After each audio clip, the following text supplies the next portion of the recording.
Racist Karen punches black female pilot, what happens next shocks everybody. Karen Matthews, a 50-something real estate agent with an icy demeanor and a meticulous sense of entitlement, had always believed herself untouchable. She was known among her circle for her sharp tongue and tendency to challenge anyone who dared disrupt her worldview. On a sunny afternoon at Hartsfield-Jackson Atlanta International Airport, Karen's self-assurance would lead her to make a decision that would shock the world. But before we dive into what happens next, I'd love to know, where are you tuning in from today? Drop a comment below. Karen had been anxiously waiting to board her flight to Seattle, where she was expected at a high-profile client meeting. As she scrolled through emails on her phone, she spotted a tall black woman in a crisp pilot's uniform striding down the terminal. The woman's confidence was striking, her posture exuding a sense of authority that caught Karen's eye. The pilot, Captain Regina Carter, was known within the aviation industry as one of the best.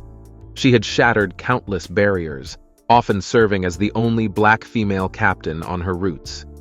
Yet she remained humble and dedicated to her craft, viewing each flight as an opportunity to inspire. Her achievements were something she wore lightly, but proudly. But Karen didn't see any of that.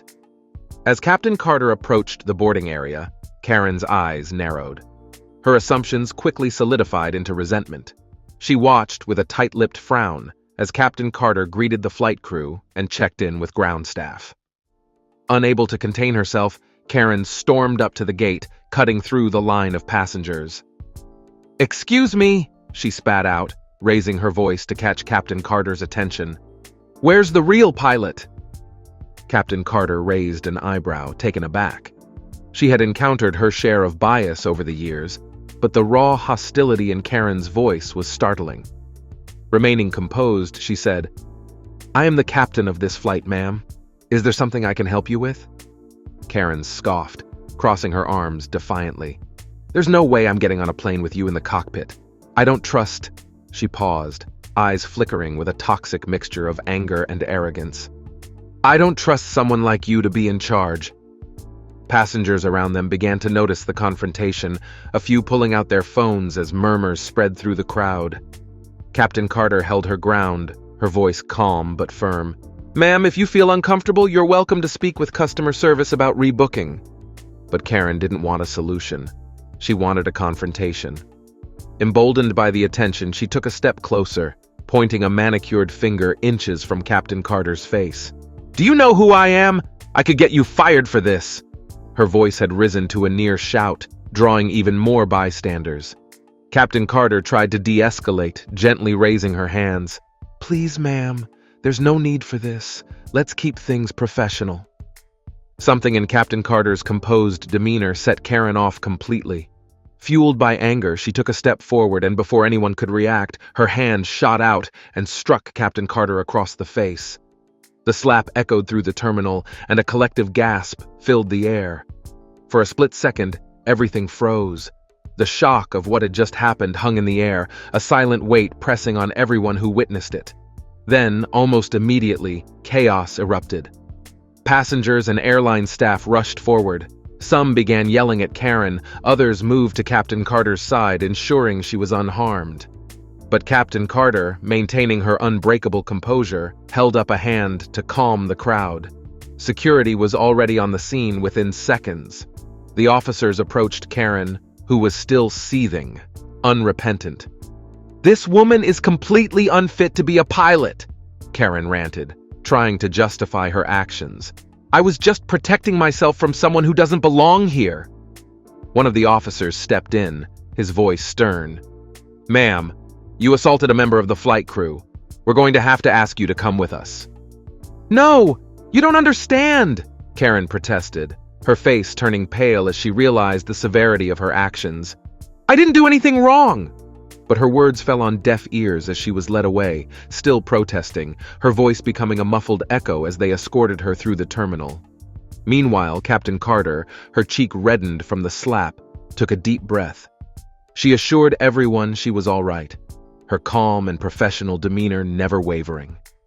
"Let's get this flight ready," she said, moving to her duties as if nothing had happened. Passengers around her were in awe, applauding her grace and strength in the face of such a blatant attack. The incident quickly made headlines. By the time the flight landed in Seattle, the video of Karen's slap had gone viral, sparking a nationwide conversation.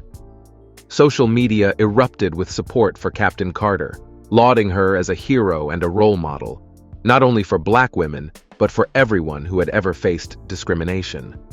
News outlets covered the story extensively, and interviews with Captain Carter highlighted her incredible journey and resilience.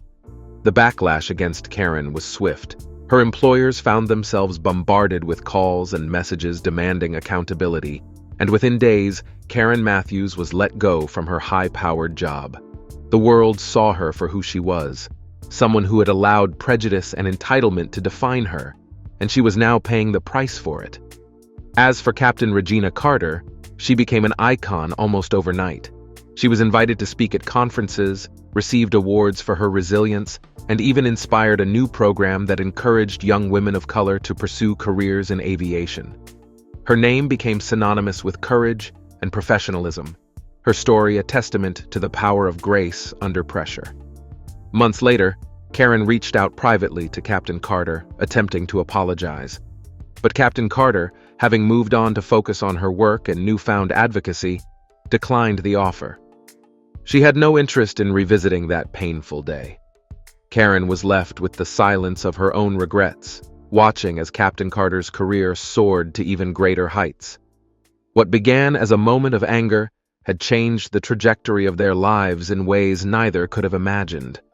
One became a symbol of progress, the other a cautionary tale.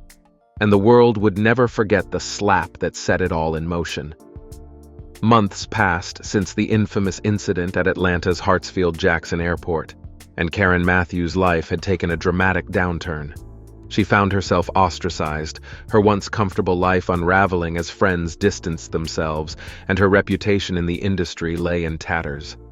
Job opportunities were scarce, and her once bustling social media accounts were filled with messages condemning her actions.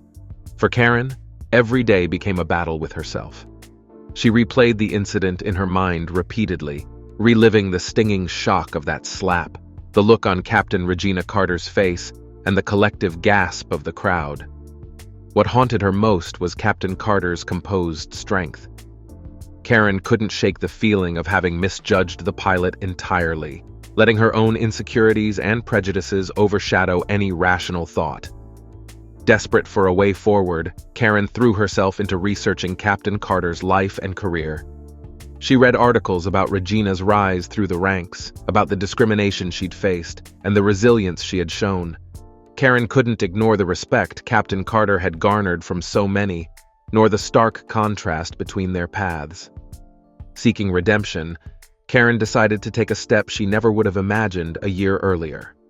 She started attending sessions on racial bias and social awareness, at first reluctantly but gradually with growing curiosity and humility. She listened to people share their stories and felt her defenses melt as she realized the depth of pain and struggle others endured simply because of the color of their skin. Slowly, Karen came to recognize her own flaws and prejudices. One day, Karen found herself at a conference on racial equity in aviation. She had enrolled with little hope of being welcomed, but knew it was important to confront her past actions head-on. As she listened to the panel of speakers, she felt a strange mixture of guilt and gratitude. At the conference, she learned that Captain Carter had used the incident as fuel for her own mission to make the aviation industry more inclusive.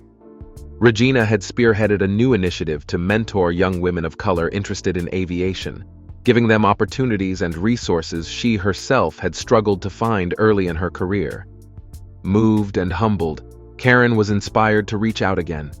This time, she decided not to request a meeting or apology, but simply to write a letter, a sincere one, free of excuses, explaining what she had learned, and thanking Captain Carter for turning a painful moment into something meaningful. A few weeks later, Karen received an unexpected reply. Captain Carter had responded with a short but gracious message. "Karen, change is never easy and it requires commitment. I respect the journey you're on.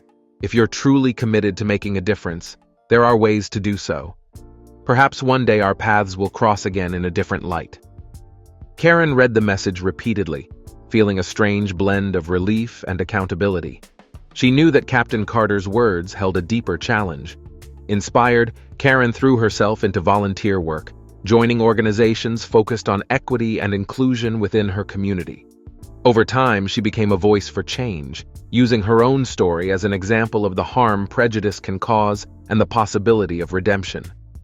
She spoke at events, humbly admitting her past mistakes, and encouraged others to confront their own biases.